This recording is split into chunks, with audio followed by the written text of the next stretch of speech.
Hello, hello! Alors aujourd'hui, nous allons parler de pourquoi investir dans l'immobilier. Alors vous vous dites sûrement, oui, c'est trop fatigant, pourquoi faire ça pour ne gagner que quelques miettes et tout. J'ai eu la chance l'autre jour d'aller à une rencontre networking entre entrepreneurs et je suis tombée je sais pas moi, sur 50 personnes il y avait un sceptique. Un sceptique qui n'était pas entrepreneur web, qui était entrepreneur physique. Et donc, nous avons discuté un peu et il m'a dit, ouais, mais pourquoi tu fais de l'immobilier à quoi ça te sert? Alors, petit 1, tout simplement parce que ça vous permet de vous créer un patrimoine. Pourquoi se créer un patrimoine, vous me direz? Si aujourd'hui vous achetez un, deux, trois biens, un patrimoine qui vous permettra d'avoir des rentes plus tard. Parce que plus tard, on ne sait pas ce qui va se passer, sans compter les études de nos enfants qui seront plus chères, sans compter nos revenus qui vont baisser, vaut mieux se constituer un patrimoine, c'est plus sûr avec l'immobilier. Deuxième raison pour se créer un patrimoine, vous allez simplement créer de la valeur pour les autres. Pour tous ceux qui cherchent des logements en ce moment en France, à Paris, vous allez pouvoir leur offrir un bien qui leur correspondra. Vous leur permettrez d'avoir un logement décent dans lequel ils pourront recevoir leurs amis et leur famille. Alors, pour la petite anecdote, j'ai mis mon bien en location en décembre 2014, après les travaux. Et je suis tombée sur une étudiante qui venait du Maroc. Elle a visité l'appartement, elle était juste waouh quoi. Elle était contente de l'avoir trouvé. Et une fois qu'on a étudié son dossier, on s'est dit que c'est la bonne personne et on lui a donné l'appartement. Alors je vous dis pas, dans le mail qu'elle nous a envoyé, il y avait 10 merci. J'ai jamais vu autant de merci dans le mail quoi. Juste pour nous remercier d'avoir accepté son dossier. Bref, aujourd'hui, elle y est toujours et elle est contente d'être là parce que nous sommes un petit soin pour elle et elle aime bien ça parce qu'elle sait qu'on est très réactif et pour gérer ses problèmes.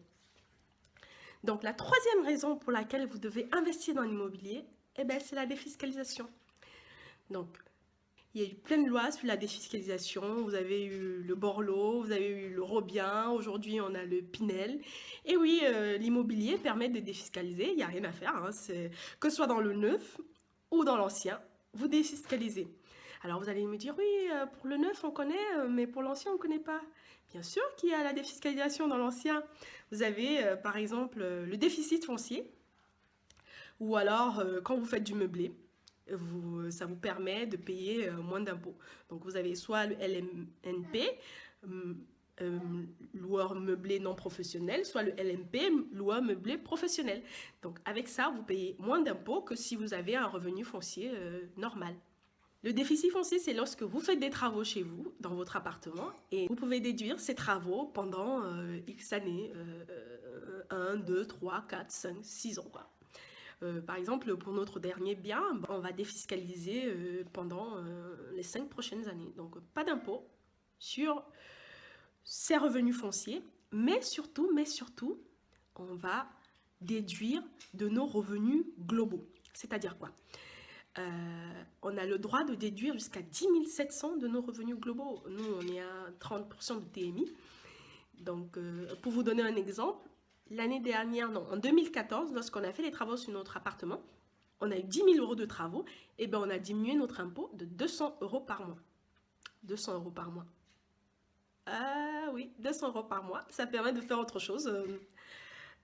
Juste se faire plaisir, quoi, avec ces 200 euros que de les donner aux impôts. 200 euros par mois, multiplié par 10, parce que nous sommes mensualisés, ça fait quand même 2000 euros l'année, quoi. Hein? Donc, pensez à la défiscalisation. Si vous pensez très fort à la défiscalisation, vous allez faire de l'immobilier tranquille. Alors, la quatrième raison pour laquelle vous devez investir dans l'immobilier, ben, c'est tout simplement pour se créer un revenu complémentaire. Un revenu complémentaire qui va venir combler votre revenu actuel, c'est-à-dire, bon, pas combler, il va venir faire grossir votre revenu actuel. Donc, revenu complémentaire. Comment on fait ça? Vous achetez bas en pensant revendre plus cher, mais surtout avec les taux bas actuels, vous avez la possibilité d'avoir un crédit bas. Plus le crédit est bas, plus votre location est élevée, ben, il y a un cash flow qui peut être plus ou moins important. Pensez bien à bien négocier pour que vous ayez un cash flow quand même important après avoir payé toutes vos charges, c'est-à-dire la taxe foncière, quand vous avez fini de payer la taxe foncière et les charges de copropriété, vous avez quand même quelque chose dans la poche. Donc, revenu complémentaire, ça vous permettra d'aider vos proches, ceux qui vous sont le plus chers, c'est-à-dire vos enfants, sans compter à se dire oui, mais si je lui donne ça, il va plus me rester tant, il va plus voilà quoi, toujours en train de calculer le moindre centime avant de donner à vos enfants. C'est un peu frustrant, sachant que si vous voulez, c'est pour eux qu'on travaille quoi. On se saigne pour qu'ils soient heureux dans la vie. Voilà, c'est ce que je voulais partager avec vous aujourd'hui. N'oubliez pas de liker, partager, commenter si ça vous a fait plaisir. Et si vous voulez d'autres conseils, surtout, n'hésitez pas à poser vos questions. Allez sur le blog investissez-vous.fr et surtout téléchargez votre guide des 10 astuces pour avoir des revenus complémentaires. Ciao, ciao, c'était Danielle du blog investissez-vous.fr. Bye bye, bisous.